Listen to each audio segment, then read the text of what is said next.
Guys, it's Doona here. Thank you so much for joining me for our tutorial class. Tutorial classes are every Friday. Today I'm going to break down how to do high lunge, also known as crescent lunge. So I'm going to get started right away. You're going to step your right toes forward, stack your right knee over right ankle, feet about hip width distance apart, all 10 toes points forward, lifting your back heel as high as you can. So for now, you could go ahead and just drop the heel a little bit, but eventually you do want to work lifting the left heel as high as you can, okay? So now, really important. So the more you widen your stance, okay? So I'm going to show you kind of the bad weight first. You'll see some students really widening their stance, but you'll notice their lower back is arched and the left leg is completely straight. Okay, so I'm going to show you a demo. Okay, so it kind of looks like this, and you're kind of dumping into the hips. Okay, so if you tend to do that, I'd rather have you shorten your stance. Then keep your tailbone tucked under. And the moment I tuck my tailbone, do you notice how my back knee started to bend? So you'll kind of notice here, the more I straighten, the more I arch, the more I bend, I'm able to lengthen my tailbone down. Okay, so you're going to feel a natural C curve in your lower back. You just don't want to overarch, which means you're softening your core. You want to keep your core engaged, okay? So again, depending on your flexibility and your practice, play around with how the distance of your right foot to left foot, okay? Just make sure, again, your tailbone stays lengthened down so your core is engaged. Whether that means your left knee is bent or straight, it doesn't matter. Eventually, you do want to work your left leg straight. So if your left leg is straight and your tailbone is lengthened down, pull your left thigh up and firm up through your left quad. Good, okay? Now, a lot of times you'll see people dumping into the hips a lot, okay? Which means you're just relaxing your legs. You're not supposed to just chill here. Okay, so if you watch me, you're activating through the hips, lifting up through the side waist, then squeeze the inner thighs in, hug the outer hips in. Then you should feel your inner thighs, your adductors start to engage. So you gotta draw the adductors in. Keep the side waist lifted. Then, as you keep everything stabilized and active, then start to sink into your right knee, okay? But you're not dumping. There's a difference. So your legs are actually working a lot in this lunge position. Okay, so now that's your bottom half, working into the top half. So once you find your leg position, maybe your right thigh becomes parallel to the floor. Maybe it doesn't. Again, you might want to work your way there as you gain more flexibility and strength. Okay, so keeping your hips, your frontal hip bones, square to the front, drawing your navel in so your tailbone lengthens down. Keep lifting up through your side waist so your torso stays long. Then reach your arms over your head and draw your front ribs in.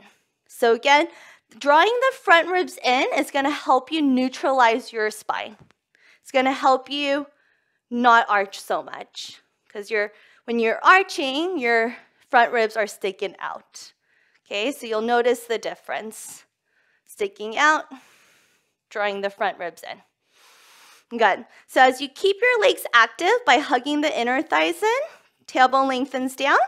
Keep reaching up past your hands, but you're not crunching your shoulders to your ears. Okay, so upper body is very similar, is exactly the same as mountain pose. You're keeping your arms next to your ears. but you're melting your shoulder blades down your back. Keeping that nice internal rotation, so the arm, the shoulder, attaches into the shoulder blades, the shoulder girdle. Okay, pinkies turn slightly in. Good. Widening through the collarbones, but keeping the front ribs in.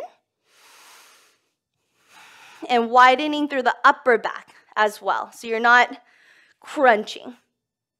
You're relaxing and widening through the collarbones, or rather the shoulder blades.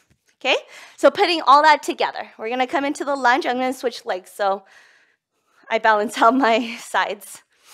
Okay, so come into your crescent lunge. Stack your left knee over left ankle. Feet hip width distance apart. Lift your back heel as high as you can, all 10 toes pointing forward. Tuck your tailbone, even if that means bending your right knee. Keeping your tailbone lengthened down with your core engaged, then see if you can lift your right thigh up, straightening out your legs. But if your lower back started arching again, re-bend. Draw your left outer hip back, right hip forward to keep your hips squared.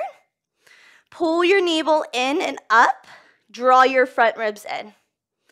Reach your arms over your head, biceps frames your ears. Point your pinky slightly in, then melt your shoulders down your back. Broaden through your upper back as well as your collarbones. Inhale, lift up through your side waist. And exhale, sink a little bit deeper, but keep hugging your outer hips in. Good. So one more thing, focusing on more of the hips as well as the front knee. And I'm actually going to face this way to show you. So you'll see a lot of this, and this comes back to how engaged you are with your legs, how stabilized you are. So when you're in that lunge position, when you're just hanging out, just relaxing, just dumping the hips, your right knee wants to come in, okay? So you don't want your knee pointing in or to out. Like I said, your right knee is stacked directly over your right ankle, but you're keeping your legs engaged by hugging the inner thighs in. So when I say hug the inner thighs in, you're not hugging it super in like that with your right knee in. You're keeping it pointing forward and just engaging through the adductors, okay? Then, coming back to how engaged you are with your hips. So, remember this demo where I'm kind of just relaxing my hips down, okay? Right frontal hip bone, so right here between your belly and your right thigh, there should be space. You're not crunching into the hip crease. So I want you to lift up through your frontal hip bone. So now your thigh is not touching your belly and there's space in your hip crease. Okay, so I want you to keep lifting up and inviting space there. Good. And that's your crescent lunge. It's a lot of work. It's a tough pose, especially when you're holding there for 5 breaths, trying to stay balanced too, because it does require balancing and focus. Keep practicing. If you have any questions, please let me know. Another modifications for your crescent lunge in your, let's say you're in a group class and your legs get really tired, just drop to your knees. Holding like this, getting lazy in your lunge position. This, dropping the knee and keeping your legs active and firm is better. Okay, so come back to the breath. Check your breath out. If your breath is shallow, it's heavy, modify. And then start to work your way up, especially if you're a new student. All right, thank you so much.